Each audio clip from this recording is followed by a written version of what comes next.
Gracias por estar en sintonía de Luxor TV. Una vez que la ley MiCA entre en vigencia, todos los proyectos de criptografía, exchange, wallets, todo lo relacionado al mundo fintech no va a poder operar dentro de la Unión Europea. Muchas compañías dedicadas a esto están tratando de buscar su licencia y de eso quiero hablarles hoy.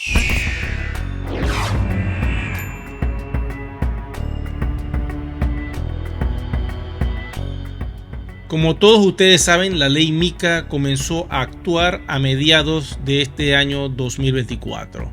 Faltan pocas semanas para que este año finalice y una vez que entre el 2025, todas las empresas relacionadas con el mundo cripto no van a poder operar en estas 27 naciones que se llama la zona euro, porque van a necesitar una licencia para poder realizar cualquier tipo de actividad con la criptografía, con sus tokens, con sus criptomonedas, con sus cadenas de bloque, con el proyecto que estén desarrollando, que esté conectado a un sistema DeFi, finanzas descentralizadas, con todo el universo del mundo de las cadenas de bloques. Si tú tienes una empresa que está operando en la Unión Europea y no tiene todavía su licencia, quiero decirte que cuando entre el 2025 se te van a complicar las cosas.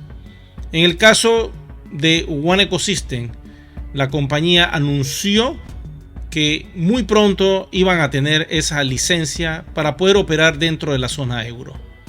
Ahora la pregunta que te hago yo a ti. ¿Ya hiciste el salto a Polygon? Tú que tienes un montón de One, cuyo precio al día de hoy es de $45 en el CoinMarketCap, y los tienes dormidos en la zona privada de Ethereum, que fue donde se creó el contrato inteligente. La compañía decidió ir a Polygon por cuestiones de escalabilidad y velocidad, y muchas personas siguieron lo que dijo la compañía. Hay que hacer el despliegue de la zona privada de Ethereum a la blockchain pública de Polygon. ¿Te quieres quedar en esta blockchain privada de Ethereum con un token que no vas a poder hacer absolutamente nada? Si están en capa 1, es vital que hagas el salto.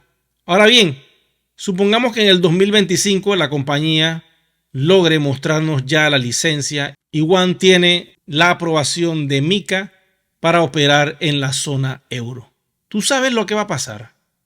Automáticamente One adquiere un valor regulatorio, lo que hace que tu token sea cada vez más real, más vivo, más atractivo para otros proyectos que ni siquiera van a ir a esta zona euro porque no les interesa la regulación. Ahora bien, ¿qué puedes hacer tú al respecto?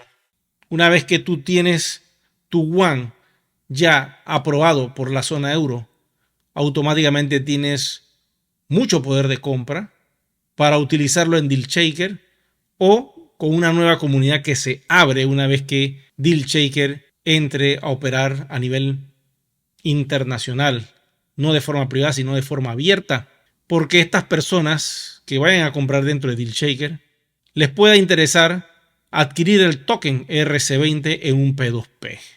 Es allí donde tú tienes que comprender que para poder mover tus One en un P2P necesitas lo que se llama el gas. El gas es como quien dice la gasolina para poder transitar en la autopista blockchain.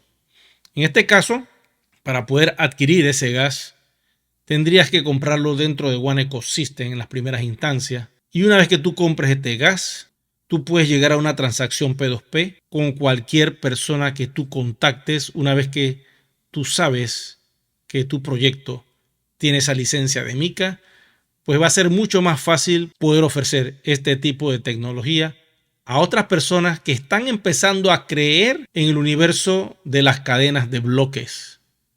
Entonces lo que tienes que hacer es comprar el gas dentro de One Ecosystem y puedes pagar el 25% utilizando tus OS y el 75% con los euros dentro del sistema. Puedes comprar 1000 unidades de gas que representan un valor de 100 euros.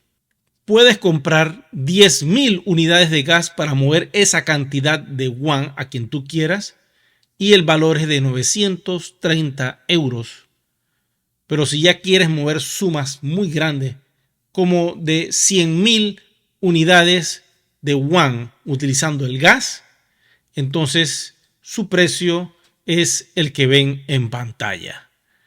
Quiere decir que fácilmente, una vez que la ley MiCA salga, tú podrías contactar a cualquier persona, presentarle el proyecto y de pronto la persona diría, me interesa, quiero acumular esta tecnología y tenerla guardada para usarla más adelante. Únete al nuevo equipo que se está creando, B1, y activa tu potencial creativo ya. Y de esa forma podrías tú cerrar un negocio P2P haciendo eso ya, hoy mismo. Claro, cuando tengas la ley MiCA va a ser mucho más fácil. Hoy no existe la ley MiCA y lógico, el valor de WAN hoy se podría negociar de otra forma. Pero una vez que salga la ley MiCA y tengamos esa licencia, créame que WAN se va a poner muy atractivo. Lo otro que puede pasar es que cuando se active el sistema de automatización en DealShaker, ya WAN no se va a poder minar de una forma mucho más abundante como todos aquellos que lograron hacer esto en sus inicios. Porque al día de hoy, si tú compras un módulo de educación dentro del ecosistema, vas a notar que la cantidad de fichas o materia prima que te da la compañía para poder minar los WAN es muy escasa y por ende, si acaso puedes sacar lo que te ha costado el módulo de educación. Aquel que tiene mucho WAN la hizo. Ya tienes riqueza digital blockchain a tu favor. Ahora lo que te toca es esperar que las regulaciones se den y poco a poco llegará tu libertad financiera. Bueno, gracias a todos ustedes por su atención. Si te ha gustado el video, por favor regala un me gusta, activa la campanita de notificaciones y sobre todo suscríbete al canal. Nos vemos pronto.